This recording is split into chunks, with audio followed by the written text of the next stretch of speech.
પહેલો મુદ્દો જોઈએ ભાઈ 1919ના કાયદામાં છે ને એક શનો ઉલ્લેખ છે, જાહેર સેવા આયોગનો. તો સમજો અહીંયા તમને આખું હું સમજાવી દઉં છું.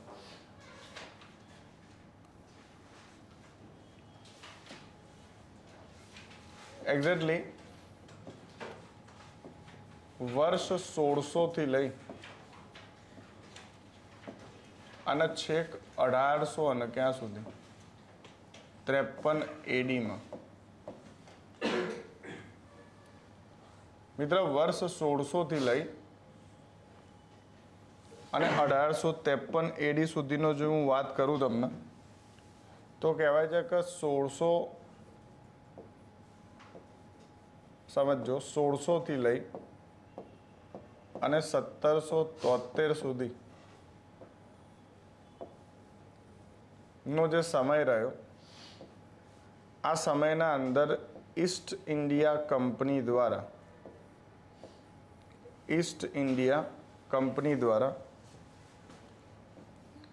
3 પ્રેસિડેન્સી બનાવી, બોમ્બે, મદ્રાસ અને કઈ ભાઈ બંગાળ. હવે 3 પ્રેસિડેન્સી જે બનાવી તો ઈસ્ટ ઇન્ડિયા કંપનીનું સંચાલન કોણ કરી રહ્યું છે? Court of director.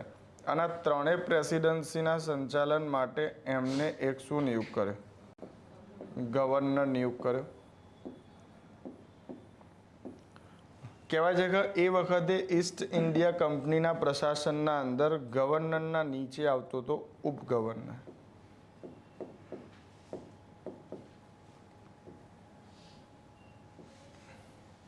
એના પછી જે આવતો હતો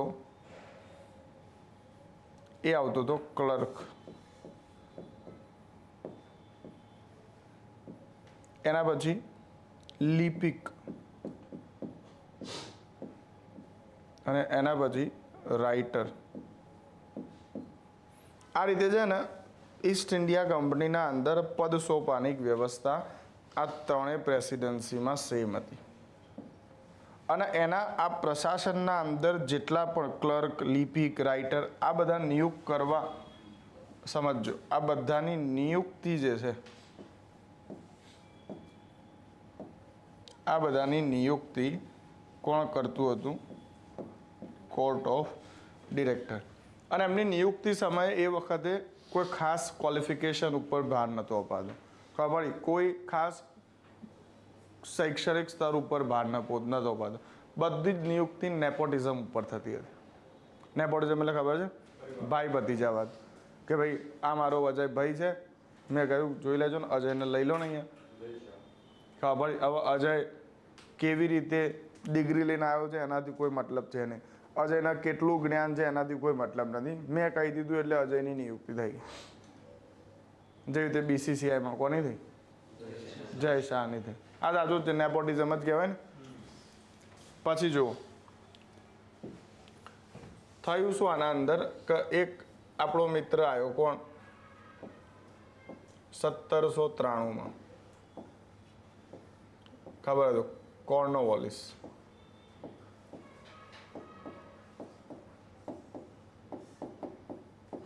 અને કોર્નવોલિસે શું કહ્યું?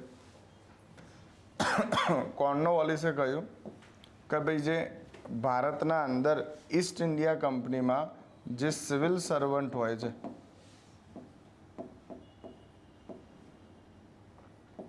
હવે તમને સિવિલ સર્વન્ટ એટલે કોણ? આ બધા નીચેના લોકો.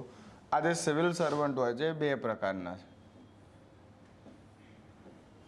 એક છે ઉચ્ચ અને બીજા છે કયા?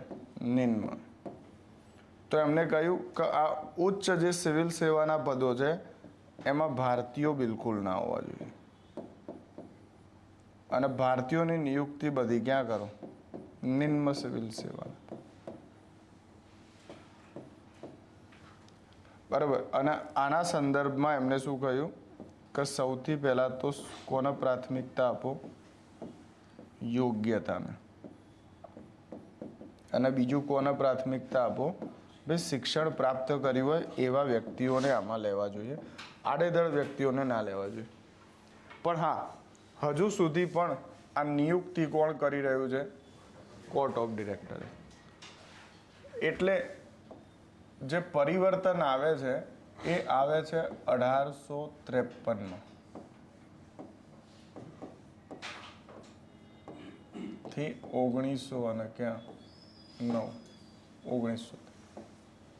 અને કહેવાય છે કે 1853ના ચાર્ટરમાં શું કહે છે કે ભાઈ ઇન્ડિયન સિવિલ સર્વિસની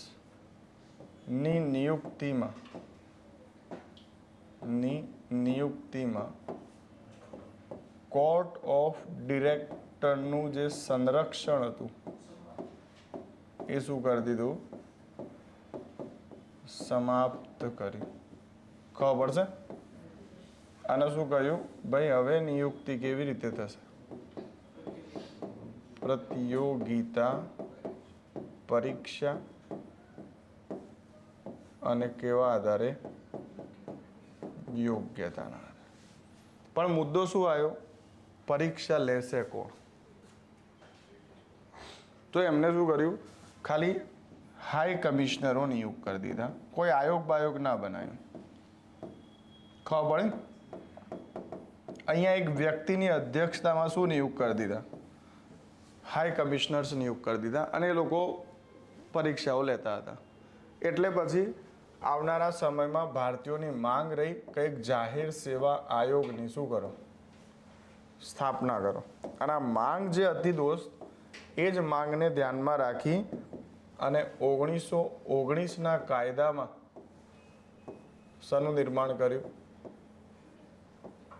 પબ્લિક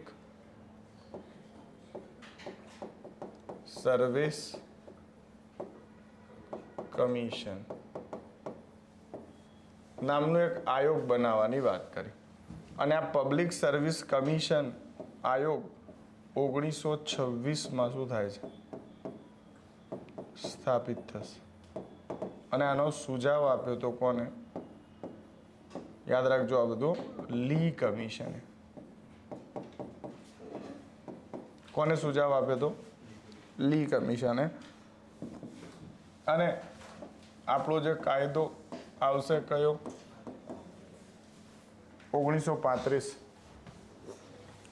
તો યાદ રાખજો 1935નો જે મિત્ર કાયદો છે બરોબર, એ 1935ના કાયદાના અંદર યાદ રાખજો કુલ ભાગ કેટલા છે?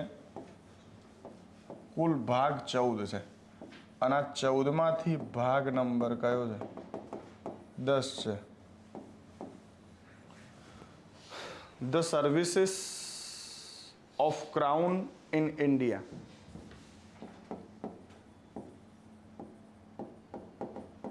The services of Crown in India.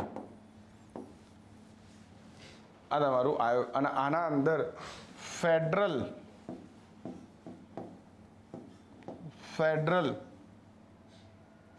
Public service commission બનાવવાની જોગવાઈ હતી, જેનો અર્થ છે કે એક કોનું હશે અને એક કયું હશે? સ્ટેટ પીસીએસ. અને એક કયું હતું? Joint પીસીએસ.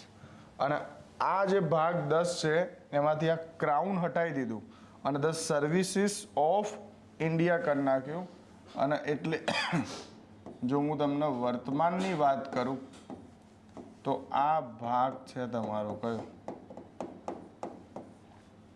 Public service commission. Article number 308 થી આર્ટિકલ નંબર 300 કયો? 23. આ રીતે આખું તમારું શું છે? યુપીએસસીનું ડેવલપમેન્ટ. યાદ રહેશે? તો તમને કોઈ પૂછે યુપીએસસી અથવા જાહેર સેવા આયોગની સ્થાપના કયા કાયદાથી સંબંધિત છે? બરાબર, ફેડરલ 1935. અને વર્તમાનમાં આપણા બંધારણમાં જાહેર સેવા આયોગની આખી બાબત જે છે કયા કાયદામાંથી ઉઠાવાય? 1935માંથી. તો મારા ખ્યાલથી તમને આખું ડેવલપમેન્ટ શું થઈ જશે યાદ આવશે.